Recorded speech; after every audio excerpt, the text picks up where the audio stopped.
Start then. Can everybody see my screen? Let me put this in slideshow mode so it looks a little better.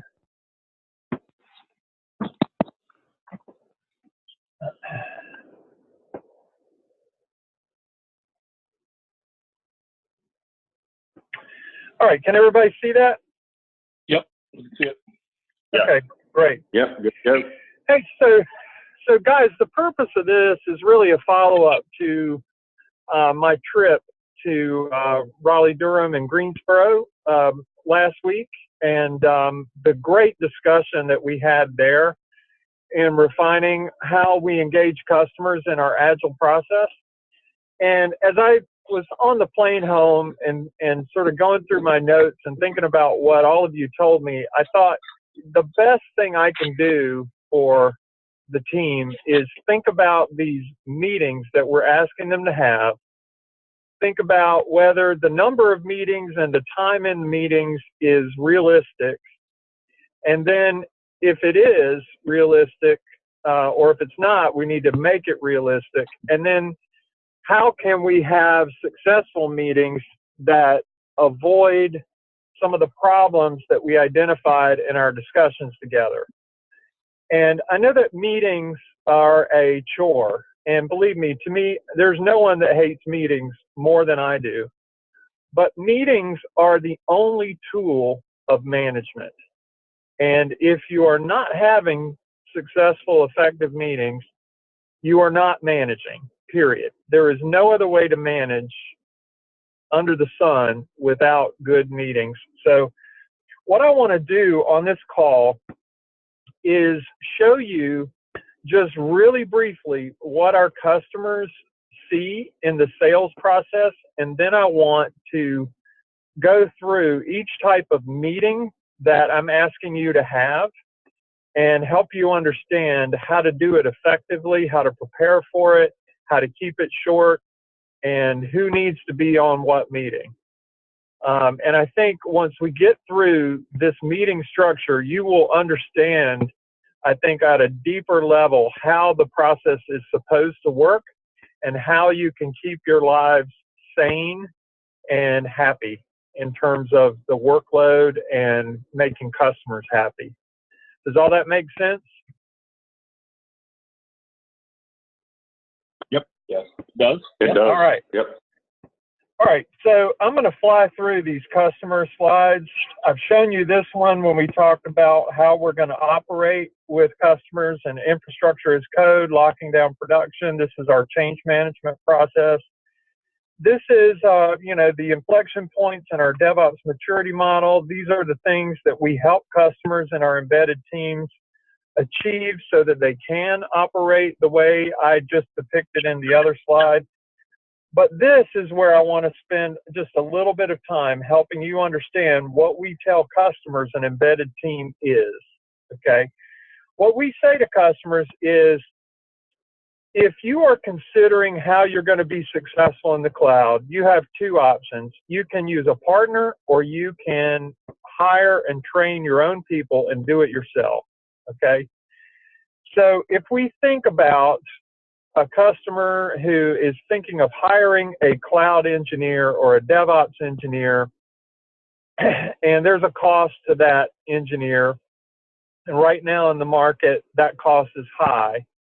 If we're able to offer them an alternative to that without the risk of hiring the wrong person, without the risk of having to train that person, and we're able to do it at a cheaper rate, and the customer doesn't have to commit to a person over the long term, and in addition to that, they get the knowledge and experience of 4 people, but the same work output for less money, then that is a very compelling value proposition, because it gives the customer flexibility to scale us up, scale us down. You know, they get 15 certifications across the team, plus they get a project leader who engages with them. And instead of hiring one person who might be out sick or on vacation or decide to take another job, they have an embedded team of people who are experienced, and know by working with, dozens of other customers how to do things right in the cloud, and they get instant best practices and a high level of knowledge, okay? That is the vision that we give our customers. And all too often, what our customers see is one person on their calls. And that's, I think part of that comes from the efficiency of, if a story is only 2 points, it doesn't make sense for 4 engineers to split that work up. It makes sense for one person, to take that from start to finish. And that's fine. That's good. But I want to talk to you with this in mind, because our customers expect an embedded team of people, and we need to understand what that means for us from the point of view of our service delivery, okay? So we also talk to customers about this Agile process that we have and how that's supposed to work. We put their work on a backlog in the form of stories. We groom the backlog, and we even tell them, we expect your product owner to meet with us every 2 weeks to groom the backlog. And grooming means defining doneness criteria and the priority of stories. And that should be a regular cadence that is not happening today, okay? And then when the backlog is groomed, what we tell them is the team, all they have to do is just size the stories and commit to them in the sprints at a level commensurate with the number of sprint points you've purchased, right? So this is the expectation we set with customers. And we tell them, we expect your product owner to groom the backlog with our project leader every 2 weeks, to attend a sprint demo and retrospective every 2 weeks. That's a separate meeting. It's not part of a stand-up. This is stuff that we're telling customers we expect from them, okay? And then we ask them to attend a regular stand-up, and we're going to talk about that. And then, assist our project leader with removing obstacles, okay? So that is what we're telling our customers today, but we are not actually behaving this way once we engage with them. We are not actually doing any of these things.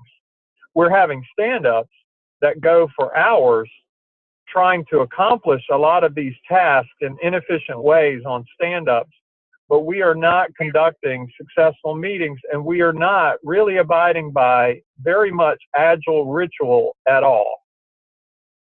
We are really adhering to very little Agile ceremony. We're using a lot of Agile terminology in the way we operate, but we are getting very lax on rituals and ceremonies.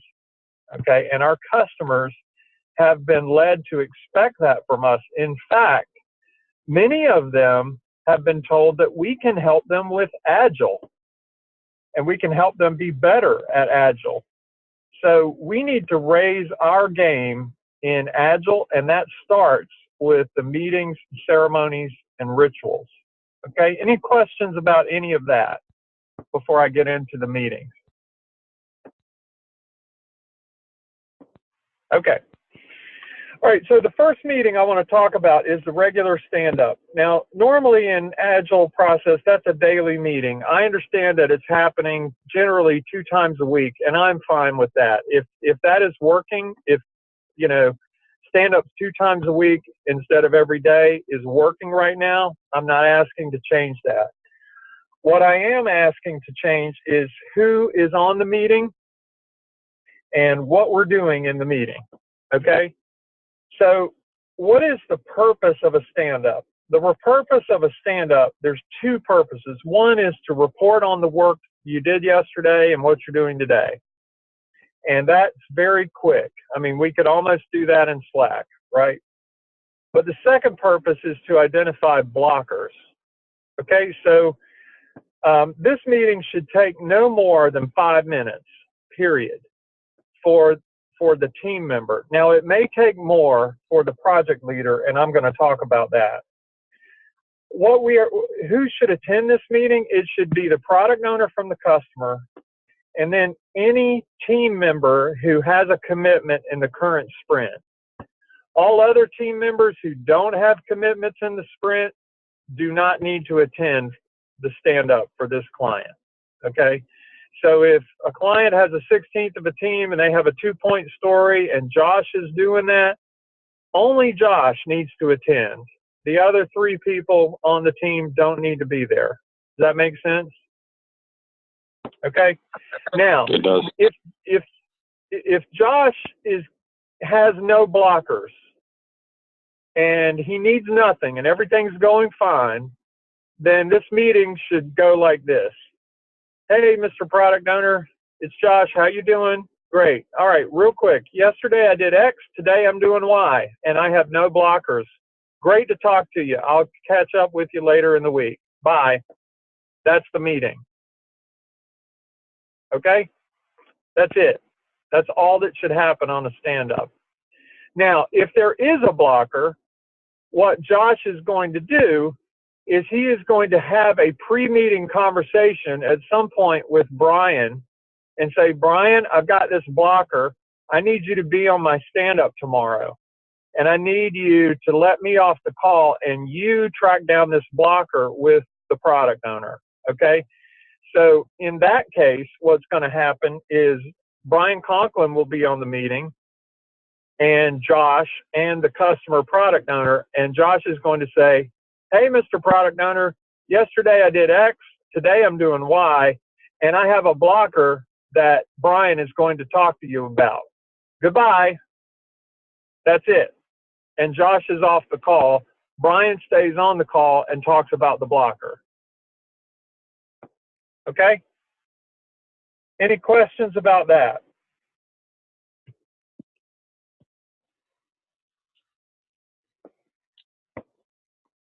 I think that makes perfect sense. No, I mean, none on this end. Yeah.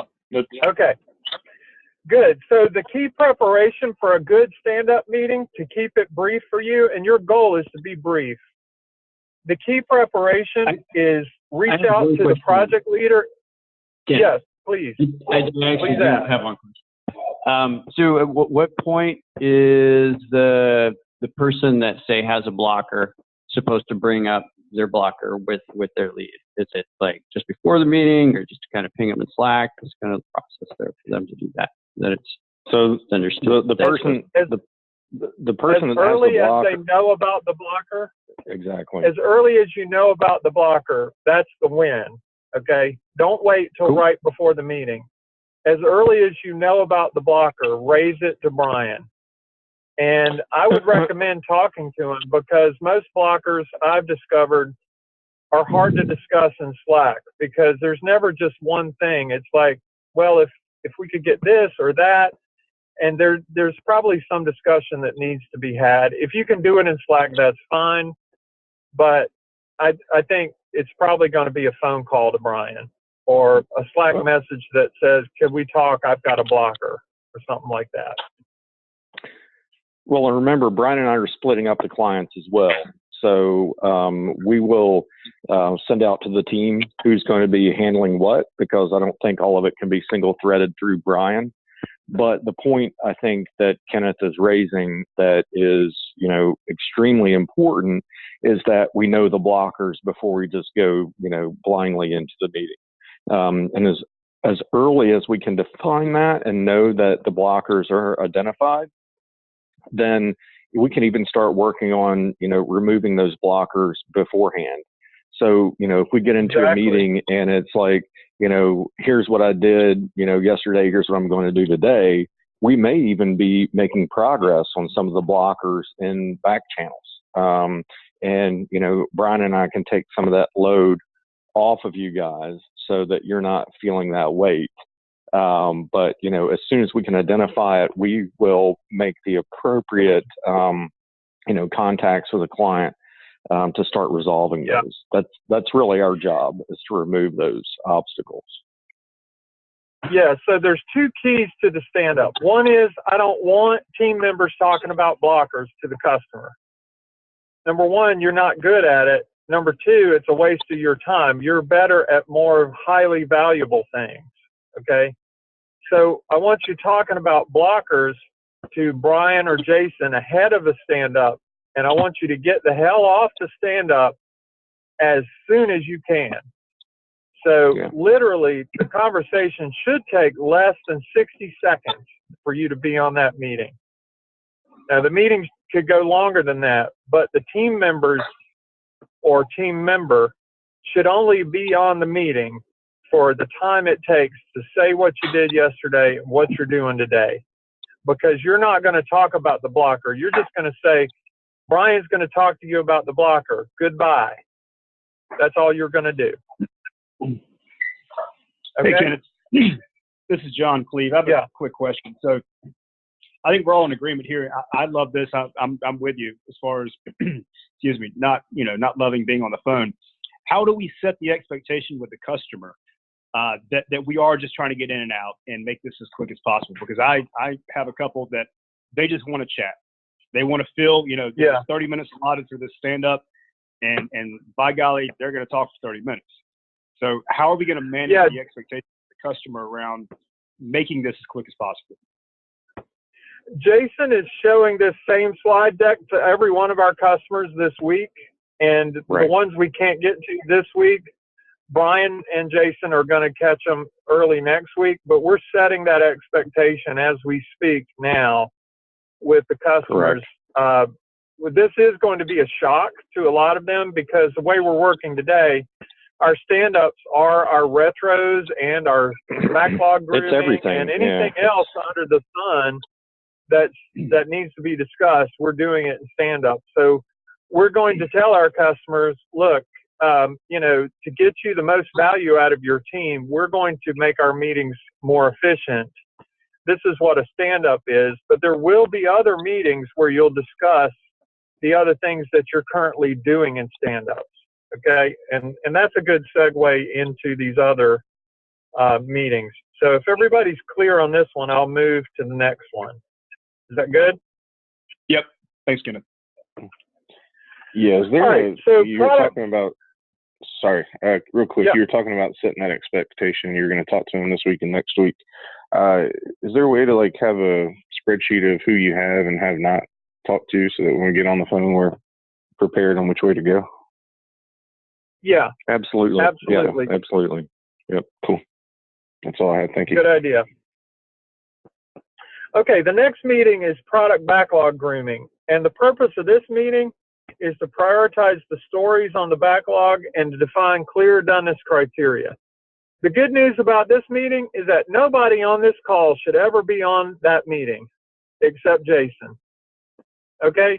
I don't want anybody who's listening to my voice right now except Jason to ever be on a product backlog grooming call.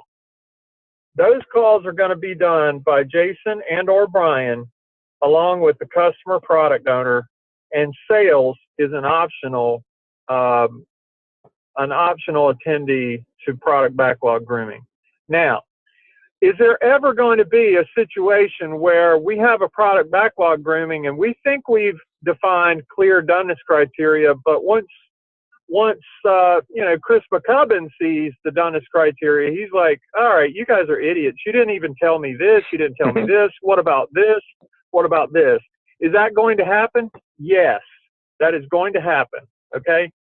If it didn't, then I would think, Chris McCubbin isn't thinking very hard about the work he's doing. So I expect that to happen. But what's going to happen on this meeting is we are going to be grooming a sprint ahead of you, right? So if the customer has, a quarter team, we're going to groom a half team's worth of stories and a few more so that we stay way ahead. And when the product backlog grooming session is done, Chris McCubbin is going to get a Slack message from Jason that says, hey, we just finished backlog grooming for your sprint that starts 2 weeks from today or 3 weeks from today. Please review all the stories we've groomed by, the end of today and tell me if you have any questions about the doneness criteria. Because if we have this product backlog grooming, let's say we have it on a Friday and the following Monday is sprint planning, we can't get in the sprint planning meeting and Chris McCubbin ask those questions, because then Chris doesn't know how to size his story appropriately, and we don't have clear doneness criteria, and it may take us 2 or 3 days into the sprint to get that. So Chris has to review the groomed stories a week in advance of the next sprint so that we have time to get any questions answered and doneness criteria clarified before we get into sprint planning for that sprint. All right? So I would add we've to got that. a process. Yeah, go ahead. I would add to that, Kenneth, too, that as Brian and I go through that and identify the doneness criteria for the stories, if when we do get into the sprint after we've started it and there's additional scope, that needs to be something that is surfaced to us immediately, because then we need to push back on the client and say, this is something that we did not, agree upon during the grooming session. So I think there's look, when the sprint starts, if we've got the doneness criteria and the stories and commitments are locked. And if the customer adds a doneness criteria to a story, he just added a new story in the next sprint. That's how that works. Okay. Unless we agree to unlock the sprint and do something special for a client because of a time constraint or something. But if we do that, we have to redefine, the doneness criteria, and it may mean that something else comes out of the sprint. Exactly. That's exactly what I was saying. Is that right? Yes. Yep. But in general, the way we would handle that is a new story in the next sprint. That's how that should go, because of context switching and other things. We may have had that other story that would come out of the sprint. We may be halfway done with that, right? So it's more efficient for the customer to just call that another story in the next sprint, if that happens. It doesn't always work that neatly, but yeah. Exactly. Your point is well taken. Now the client may insist, this has got to be done this way, and yeah, it's not in our doneness criteria, but we just may as well not do this unless you do it this way. And I know it's going to take longer, and we open up the sprint, take something else out, and do it. That's okay. If we make that exception, we would just, make the proper adjustments and document all that. But it's neater and cleaner and more efficient for the customer if we just say, all right, that's our next story in the following sprint. Right.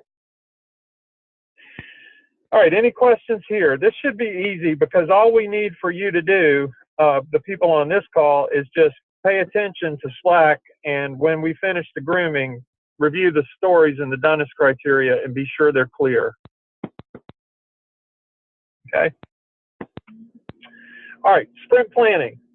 So if we've done good product backlog grooming, sprint planning should also be very, very easy. Now remember, so far I'm asking you to be in a stand-up that I really want to be 60 seconds long, but I'm allotting 5 minutes. And you're not on the backlog grooming meeting. So far you've got 5 minutes 2 times a week per customer, so far. And only if you have a commitment for that customer in the sprint. All right. So now I'm adding a 10-minute meeting per customer, which is generous, because all I want you to do in the sprint planning is size the stories. They've already been groomed. We don't need any discussion. You've already reviewed the doneness criteria. You've already said you understand them. You've already said they're complete and clear. All you've got to do is say how many sprint points per story. And if the customer bought 8 sprint points, how many stories can I put in 8 sprint points? That's all you got to do in this meeting, is make your commitments and size the stories. And most of the stories will come with a suggested size, because we will have sized them in the sales process or on the price list that we talked about in our meeting together last week. Right. Okay? So this should be a very quick exercise on a per customer basis. Guys got 8 points. I think I can take these first 2. This one's a 4. This one's a 4. and we're off to the races. I already understand them. I've already reviewed them. I've already been thinking about them. Okay.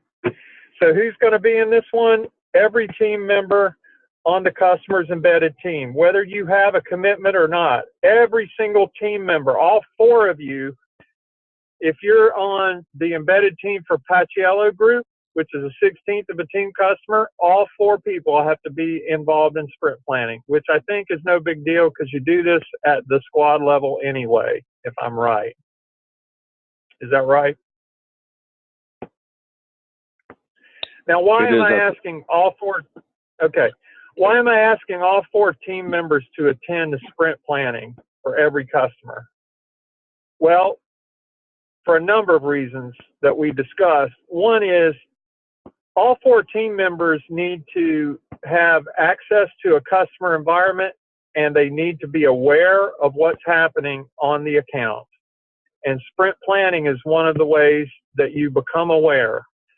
So I need all 4 people to be absolutely aware of what we got done the last sprint. That's why you're going to be in the retro for that customer, even if you didn't have a commitment in the sprint. And what we're about to do for the customer, which is the sprint planning.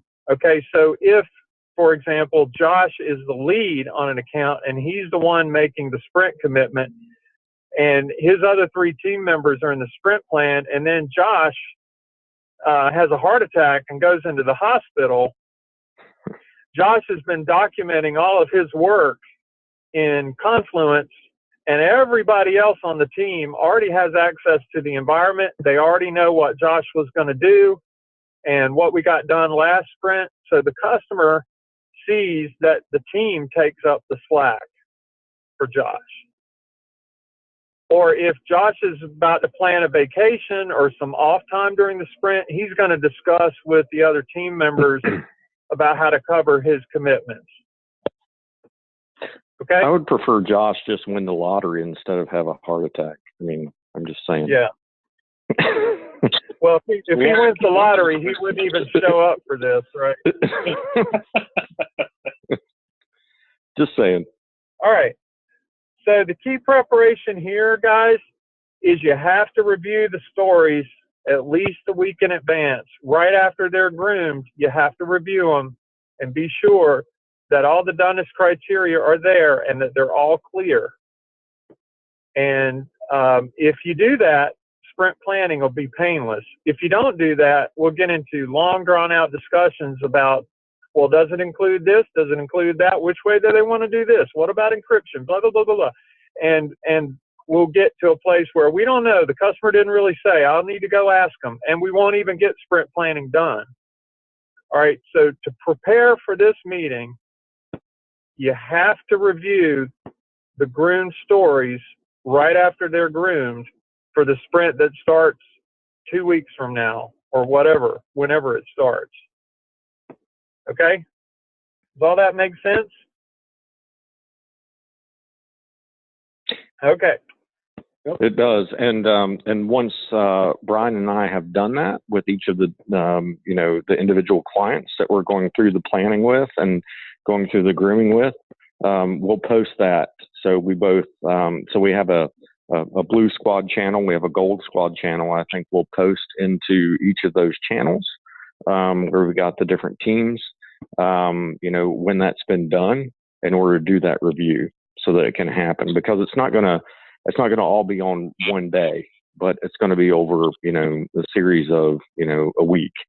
And once we do that, we need the team to jump in and review the stories, make sure that they make sense. Great. All right, there's one more meeting, and it's the sprint retrospective. Okay, this is going to happen at the end of the sprint, and it is probably the most important of all the meetings, and it is going to be a separate meeting. It is never going to be part of a stand-up or any other meeting. A sprint retrospective is the chance for us to shine in front of the customer, and we need to do that. This is selling, right? More than anything, this is selling, all right? This is as close to selling as engineers get. But what we want, this is your chance to brag to the customer about what we got done. So the purpose of this meeting is to demonstrate finished work first against the specific doneness criteria. I should have that phrase underlined and bolded and with flashing neon lights around it. Because when we demo finished work, we're not just saying, here it is. We are saying, here's doneness criteria number 1. Here's how my finished work meets that criteria. Here's doneness criteria number 2. Here's how this meets that criteria. Here's doneness criteria 3, and so on. That's what an effective demo is. And at the end of that, we're asking the customer to sign off and say, yes, that story meets all the doneness criteria. That is a completed story. All right. And then the third purpose of this meeting is to review the sprint and say what went right, what went wrong, what could we do better. You know, we had a blocker, but it took 3 or 4 days to get that blocker out of the way. How could we get blockers identified and out of the way faster next time? How was our communication? We missed a doneness criteria here. How could we have identified that? It's those kinds of things. We committed to 8 points. We only got 5 done. And that was because of a change window issue on the customer side. So that's a blocker we should have known at the beginning of a sprint, not halfway through. That's something we could have anticipated. So we have a brief discussion about that. All right. So who's on this meeting? The product owner from the customer. Every Blue Sentry member team member, whether they had a commitment or not.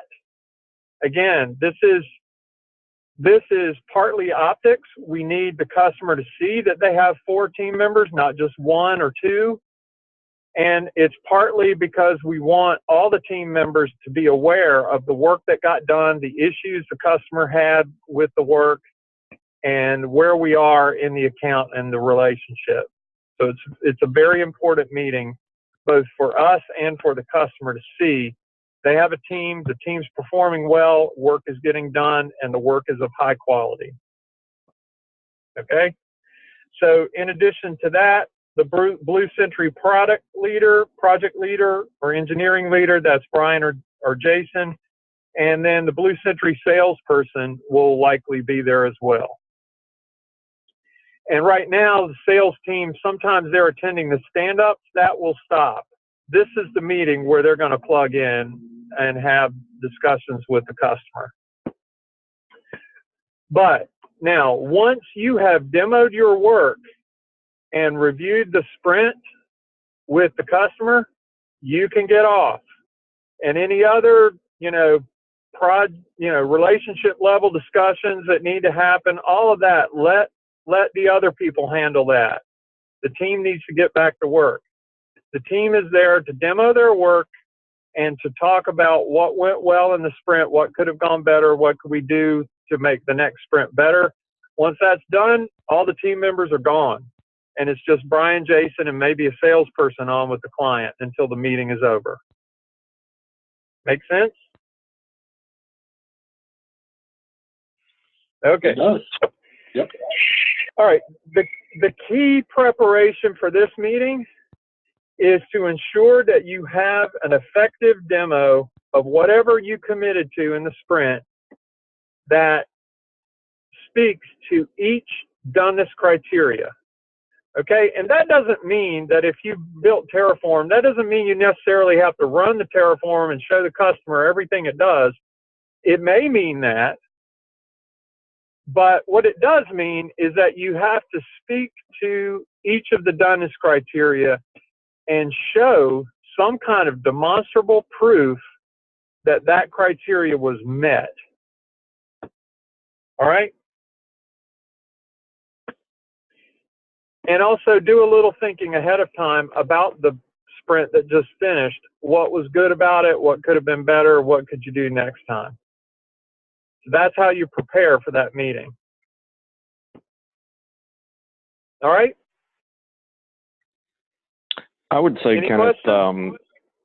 no, the only thing that I would add there is a little color commentary is that as much that we can actually demonstrate, you know, and show them the Terraform or show them, you know, their environment that's up and running, their landing zone, whatever. I think that we should think about making sure that that is highlighted, and that maps to the doneness criteria of particular stories. So, you know, while I think it's okay that we can talk through some points, I think we need to show as well, and that's really what the point of the demo is.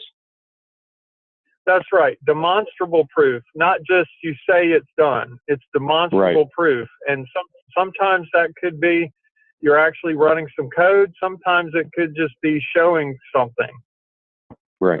You know, maybe an artifact of the code or some kind of an output of it. Yeah, an output of an environment that was created or something. Yep, exactly.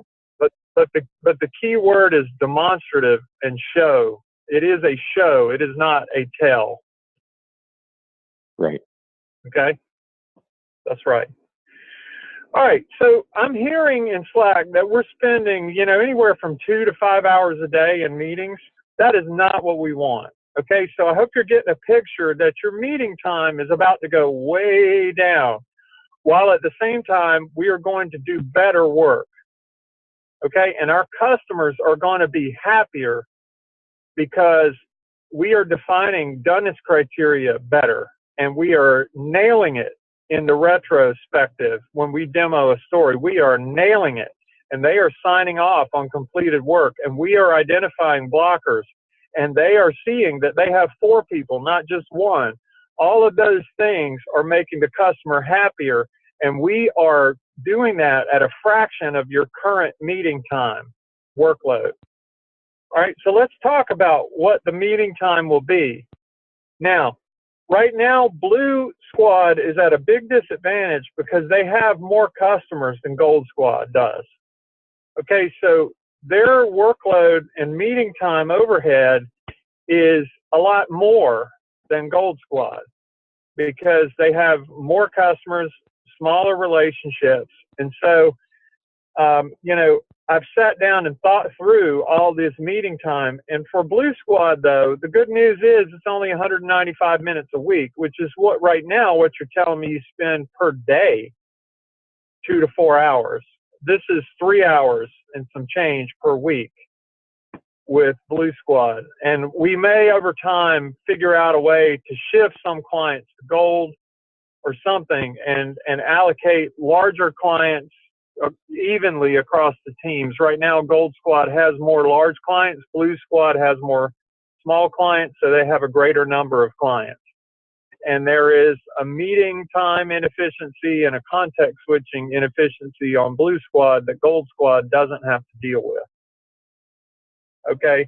For Gold Squad, we're asking for 110 minutes a week in meetings. That's less than 2 hours a week. All right.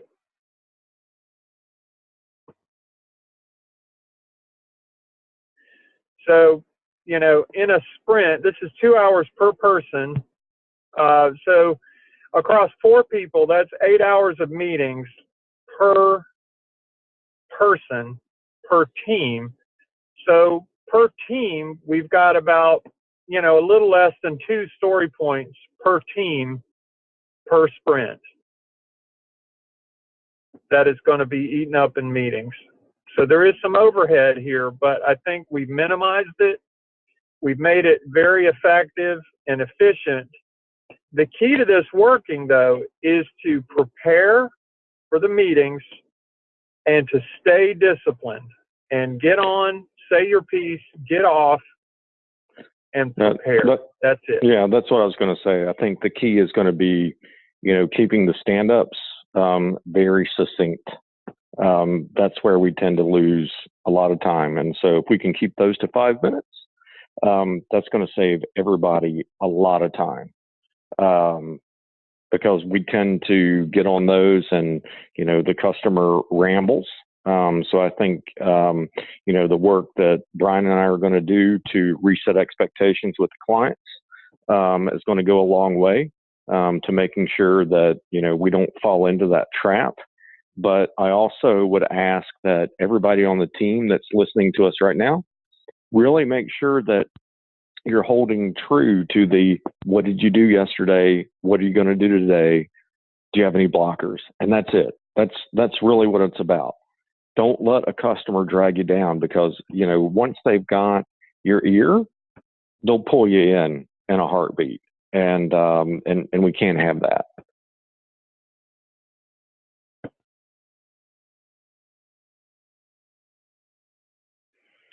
Okay, so I know I didn't get a whole lot of questions. I got a few. Thank you guys for the questions that you asked. If other questions have come up that haven't been asked, I'm going to post this deck in Slack so you can review these meeting pages and understand the key preparation items, the agenda, how long it should go, and what you're supposed to do, and the purpose. All those things I'd encourage you to review. And any questions you have, please post them to me either in Slack or call me, whatever you want to do. I am here to answer your questions. And as soon as we get all these expectations reset with customers and you have meetings scheduled, I am going to attend the meetings and give you feedback on how they're going. And we're going to work through this together. It's not going to work perfectly the first few sprints. I can tell you that. We're going to try to do this, and we're going to get, I hope, 60-70% of the way there in the first couple of sprints. But it's going to take some work and discipline to train customers and to train ourselves to do this right and to make it run smoothly. But once we get it there, it's going to be a thing to behold. It's going to be awesome.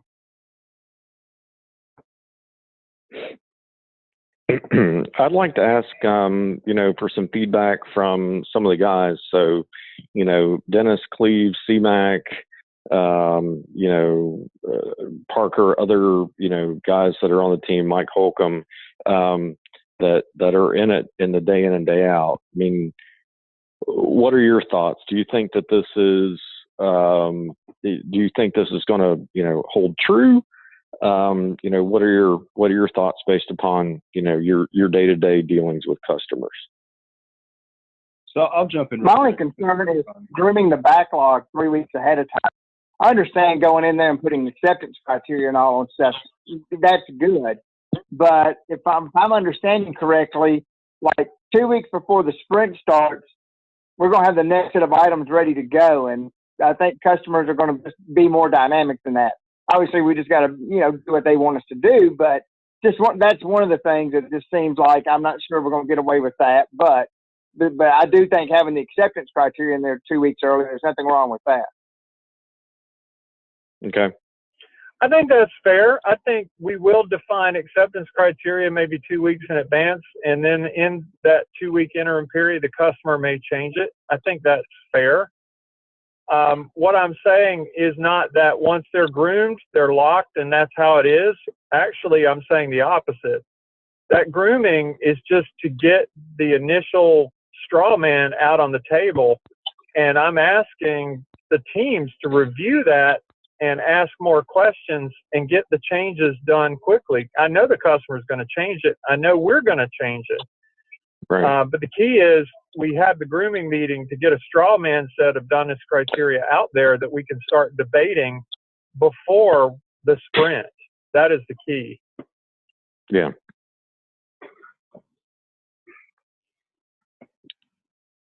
Agreed. Cleve, it sounded like you were getting ready to chime in there on something, buddy. Yeah, real quick. I like this a lot. I'm a big proponent of Agile. I've worked on some fairly uber Agile development teams, and it really does enhance performance and efficiency. But it's a little different, at least in the context that I've worked in, and it was an internal sort of thing. And Kenneth, we kind of touched on this when you were in Raleigh. So my only concern, outside, I love the approach. I definitely think it's worth a shot. I think there are going to be challenges, and I think most of those are going to originate with the customer disrupting the process. It's just going to be very difficult, I think, having them adhere to the process that we're proposing. That's my concern. Well, I agree with you. I agree. Yeah, and I do too. And I would say this though, is that, when the customer is disrupting the process and, kind of throwing us off our game, that's something that should be elevated to Brian or myself. And, we'll manage it at that level, would be, my recommendation. It shouldn't be something that just is happening, day in and day out. We should be managing that customer relationship. And if they're doing things that are, throwing a monkey wrench into the process, then that needs to be pointed out to them. Yeah, but I think you're right. This, doing Agile with an external customer is way different. It's harder. And it's harder. It's not just one external customer, it's 50. We have 50 external customers, and they all have different dynamics and different, personalities. And you're right, it is going to be like herding cats to get them to do this, because most of the shops we work with are not strong Agile shops. But as Jason said, that's on us. We want you guys to focus on the work, and where customers disrupt the flow, let us deal with it. I think that's the best approach. You stay disciplined and just let us deal with it to the extent that's possible. Right on. It's going to take some time, but yeah, let's give it a go. Good. Yeah.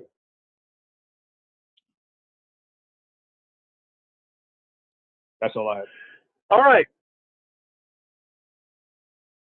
Anything else?